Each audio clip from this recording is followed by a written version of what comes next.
dia, boa tarde, boa noite. Bom, mais uma vez, eu venho agora para poder, num vídeo muito rápido também, tá? Para dar continuidade àquele nosso bate-papo a respeito do crime de aborto, né? E agora a gente entra definitivamente no artigo 124 do Código Penal, que representa o crime de aborto provocado pela própria mulher, pela própria gestante, que é o chamado autoaborto, né?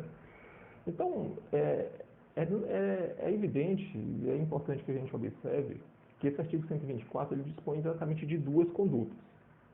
Nós temos a conduta da própria mulher realizar as suas manobras abortivas, ela mesma faz isso, e ela responde pelo artigo 124. E a última parte, a segunda e última parte desse artigo, fala que ela consente que outrem lhe realize o aborto, né? Realize o aborto nela própria. Então, são duas condutas que são efetivamente realizadas simplesmente e exclusivamente pela mulher gestante.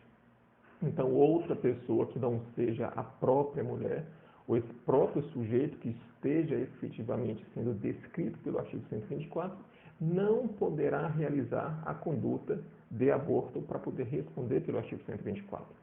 Isso nos leva a concluir que o sujeito ativo, ou propriamente o crime do artigo 124, é um crime próprio. Na verdade, muito mais além, é um crime de mão própria. É um crime de mão própria porque o legislador ele especificou o sujeito ativo, dizendo que somente esta pessoa, entre outras palavras, né, nas entrelinhas, a gente entende que somente esta pessoa em específico poderá cometer esta conduta. Portanto, neste sentido, o artigo 124 é um crime de mão própria. Outra pessoa que sozinha, de fato, tente realizar essa conduta, não será possível, né? E assim responder pelo esse artigo.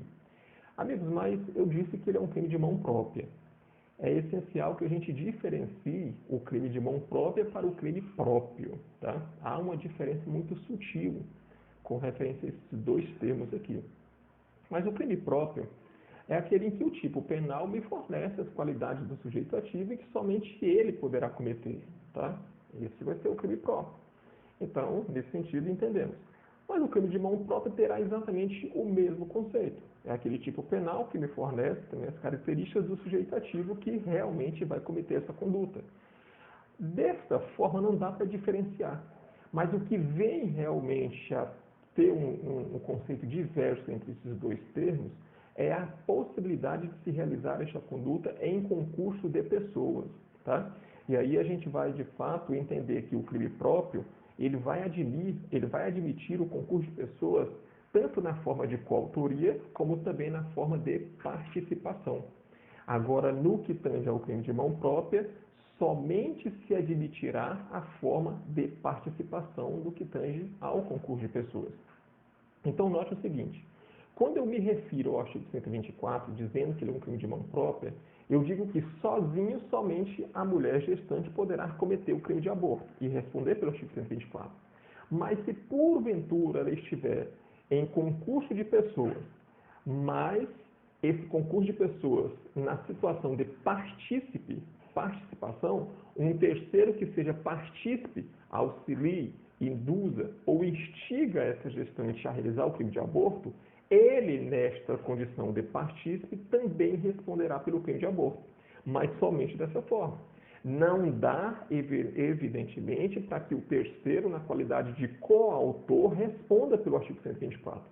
Neste sentido, é muito óbvio a gente entender isso, porque o terceiro, que de uma certa forma está também executando as manobras abortivas, sendo autor de uma determinada conduta, ele tem uma conduta específica.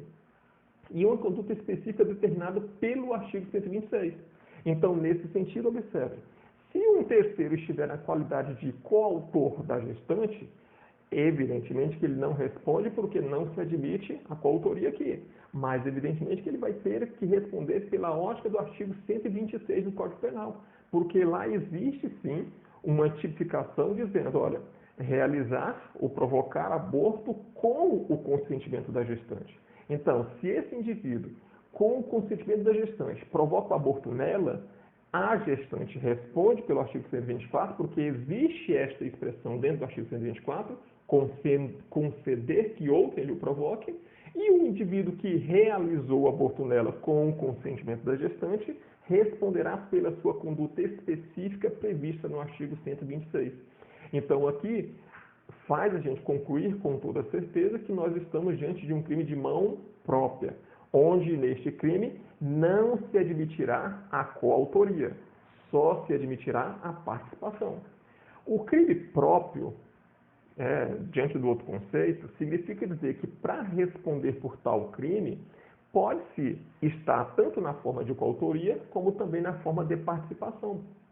Um exemplo muito clássico é o artigo 123 do Código Penal, que ele fala de infanticídio. Então, percebam que somente a gestante, somente a mulher que esteja no estado puerperal é que poderá responder pelas penalidades do artigo 123, ela estando sozinha.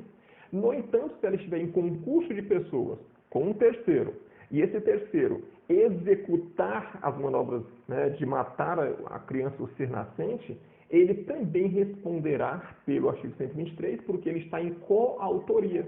Então, o artigo 126 admite tanto a coautoria como também a participação. Neste sentido, é um crime próprio. O crime de mão própria só se admite como responsabilidade de tal artigo se, porventura, nós estivermos diante de um concurso de pessoas em participação, onde existe a figura do partícipe aqui. Tá? Esta é a figura diferenciadora. Estes são os termos diferenciadores entre crime próprio e crime de mão própria. Tá? Então, note que o artigo 124, ele é um crime de mão própria, mas observem que, nesse sentido, nós temos aqui toda esta redação prevista, ou todas essas curiosidades inerentes ao artigo 124. Agora, note o seguinte, a pena para a mulher, nesse sentido, é uma pena de 1 a 3 anos. De 1 a 3 anos, tá bom? Amigos, a gente vai com calma, tá bom? Porque os vídeos eles têm que ser bem curtos mesmo, tá? A gente, então, termina com o artigo 124, lembrando sempre que o sujeito ativo do artigo 124 é a gestante. O sujeito ativo do artigo 124 é a gestante que realiza as manobras abortivas. O sujeito passivo somente pode ser o feto. Tá? O feto, a criança que esteja no ventre materno ainda. Então, aqui nós teremos o sujeito passivo. Eu digo isso porque, de um artigo para o outro, os sujeitos mudam. Tá? E aí, isso a gente vai entender nos nossos próximos encontros, nos próximos momentos, tá? Com a análise do artigo 125, tá bom? Então, amigos, eu fico por aqui. Tomara que vocês tenham gostado, tomara que vocês tenham compreendido. E a gente vai dar uma aprofundada um pouco mais, analisando, fazendo um feedback entre todos esses dispositivos aqui, tá bom? Uma hora ou outra a gente volta no artigo 124, a gente vai precisar fazer isso com toda certeza, para poder entender o 125, 126, 127 e 128, tá bem? Amigos, até mais, até a próxima. Tchau.